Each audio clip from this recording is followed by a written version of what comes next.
So I get asked quite a lot from my clients and also my Instagram followers how I make my jelly or my jelly sweets. I do have a reel, but I thought I'd do a proper video now just so I can show you properly. So the first thing you're going to need is our mixer mousse and also a water flavouring of your choice. So I'm going to use raspberry and elderflower. The other thing you're going to need is some water. So I have my water ready here. A bowl to mix your powder in, and also a blender, so I'm going to be using my Nutri Bullet. So I'm going to show you how to make jelly sweets today. So I use these really cool gummy bear moulds that I also sell if you need them. So first of all, I'm going to be putting in 4 heaped teaspoons of mixer mousse. So when I say heaped, I mean like a mountain. Now there are other recipes out there that will say, for example, use 20 grams of mixer mousse. I just find it's quite hard to weigh out because it's powder and it's quite hard to kind of get the exact. So I've just always used 4 heaped teaspoons and it's worked. You now need a water flavouring. So it depends on how strong you want your jelly or your jelly sweets. So I'm going to go quite strong today. So I'm going to use 2 teaspoons, so more level teaspoons this time, but I'm going to use 2, and then I'm going to mix the powder together so it's all ready to go in.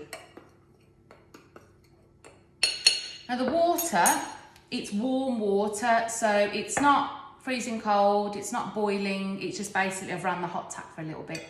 So I'm going to put 300 mils of water into the jug ready for the blender, and then I've got my powder. Now the tip is to put your powder into here and blend it as quick as possible, because if you don't, the mixer mousse can start getting congealed and it's not going to work. So I'm going to put it in, put my lid on, and then I'm going to blend it for a couple of seconds.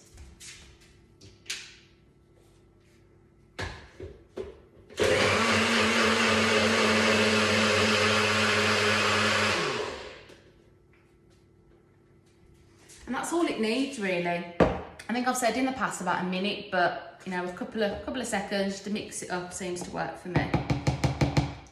Okay, then what I'm going to do is I'm going to pour the mix back into the bowl. And you can see it's really thick and foamy. What I need to do with that is I need to leave it for at least 5 minutes. The longer you leave it, the easier it will be to scrape the mousse off, but 5 minutes, 10 max should be fine.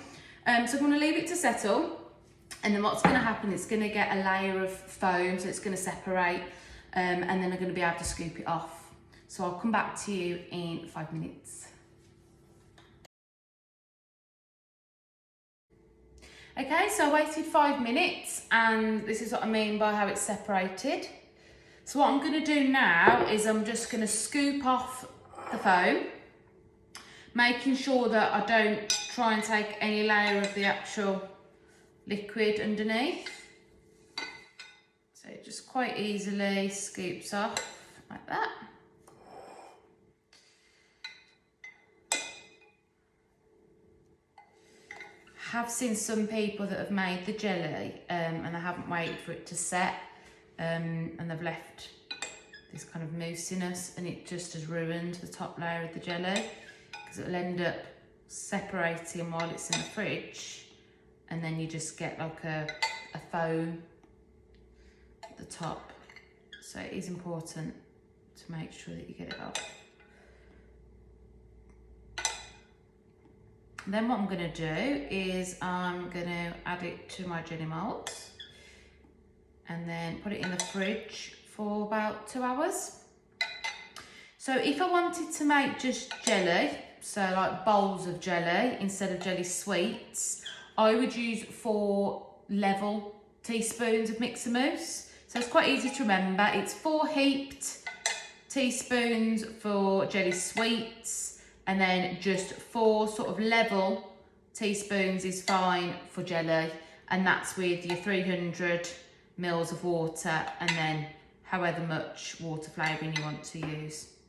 So it can take a while to get all of the foam off. I mean, you don't have to be perfect.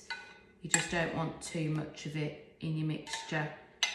I like to make sure I get as much of it off, to be honest, to make sure that it's right.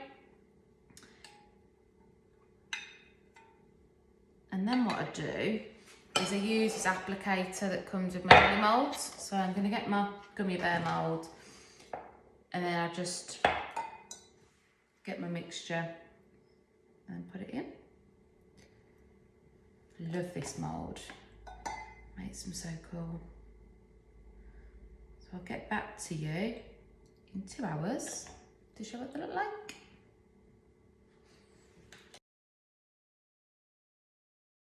So I've taken my moulds out the fridge now. They were in there for 2 hours. The recipe makes nearly 3 of these. So if you've only got 1 mould or you don't want as many, then just half the recipe. Sometimes if I want more than 1 flavour, I'll do half of the recipe for 1, and then I'll do another 150 mils of another flavour. So then I know that I'm going to nearly fill all the moulds. So the trick is that when you want to get your jelly out of the moulds is to just press really quickly and firmly. If you're too gentle, you'll find that they may rip or some of the jelly may stay inside. So just really nice, quick and firm, and they come out like this. So when they do come out, I have quite a nice firm bounce, nice little teddy. So yeah, so don't forget, if you just want to make jelly, so like jelly in a bowl, you might not want them so firm. So I'd use 4 level teaspoons. Enjoy.